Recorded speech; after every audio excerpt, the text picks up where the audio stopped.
আটাৰিখাত নৱ উদিত যুৱ সংঘৰ উদ্যোগত 16 সংখ্যক ৰঙালী বিহু উদযাপন। দিনজোৰা বৰ্ণাঢ্য কাৰ্যসূচীৰে অনুষ্ঠিত ৰঙালী বিহু উদযাপনত আবেলি মুকলি বিহু অনুষ্ঠিত কৰা হয়। মুকলি বিহু কাৰ্যসূচীত বিভিন্ন স্থানৰ পৰা অহা বিহু নৃত্য দলে অংশগ্ৰহণ কৰে।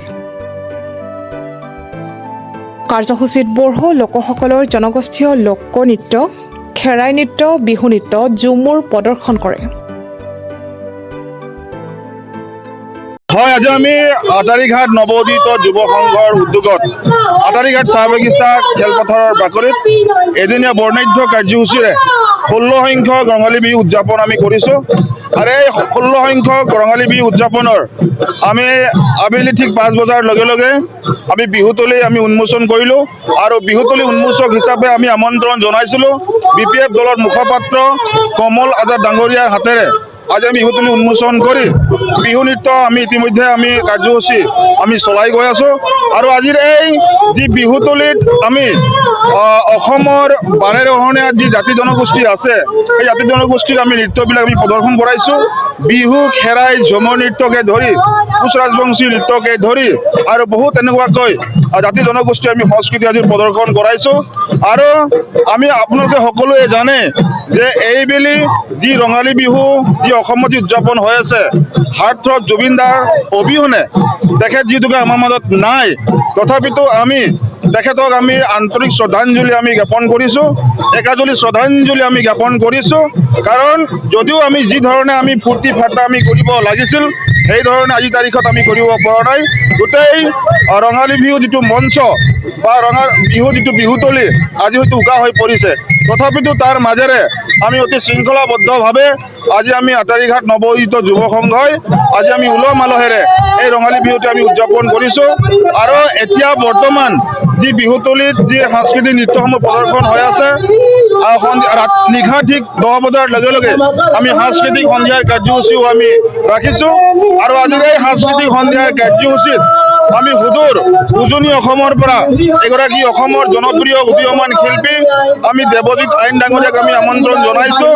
আৰু বিনীতা শইকীয়া, লগতে আমি কামৰূপৰ পৰা মৃদুল প্ৰতিম ডাঙৰীয়াকো আমি আমন্ত্ৰণ জনাইছোঁ। স্থানীয় শিল্পী অশোক মিঞ্জু থাকিব। আৰু এই 4গৰাকী শিল্পীৰ দ্বাৰাই আজি আমি সাংস্কৃতিক সন্ধিয়াৰ বিশেষ যি আকৰ্ষণ গীতৰ শৰাই তেখেতসকলে আগবঢ়াব। আৰু আজি আমি দেখিবলৈ পাইছোঁ যে 11টা বছৰ আটাৰিঘাট এই খেলপথাৰত বিহু উদযাপন আমি কৰিব পৰা নাছিলোঁ। বহুদিন ধৰি এই জল্পনা কল্পনাৰ অন্তত আজি আটাৰিঘাটবাসী ৰাইজৰ সহায় সহযোগিতাত আটাৰিঘাট নৱোদিত যুৱ সংঘৰ যিখিনি আমাৰ সদস্যবৃন্দ আছে, সকলোৰে যিটো উৎসাহ উদ্যমেৰে তেখেতসকলে ওলাই আহি স্বতঃস্ফূৰ্তভাৱে ৰাইজৰ সহযোগিতাত আজি আমি এই 16 সংখ্যক ৰঙালী বিহুটো উদযাপন কৰি আমি যথেষ্ট ৰাইজৰ সঁহাৰি পাই আমি উদযাপন সমিতিয়ে যথেষ্ট আনন্দত আমি উৎফুল্লিত হৈছোঁ।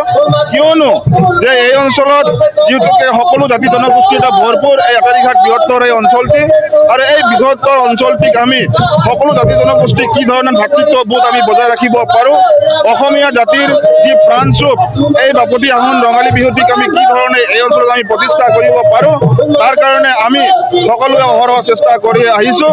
আৰু সেই হিচাপত আমি দেখিবলৈ পাইছোঁ যে আজি বিহুতলীৰ বাকৰিত হাজাৰ হাজাৰ লোকৰ যি আগমন হৈছে, ৰাইজৰ যিটো আশীৰ্বাদ আমি পাইছোঁ উদযাপন সমিতিয়ে, তাৰ কাৰণে আমি উদযাপন সমিতিৰ তৰফৰ পৰা সমূহ বিহুবলীয়া ৰাইজক আমি উদযাপন সমিতিৰ তৰফৰ পৰা আন্তৰিক শ্ৰদ্ধা আৰু বিহুৰ ওলগ যাচিছোঁ।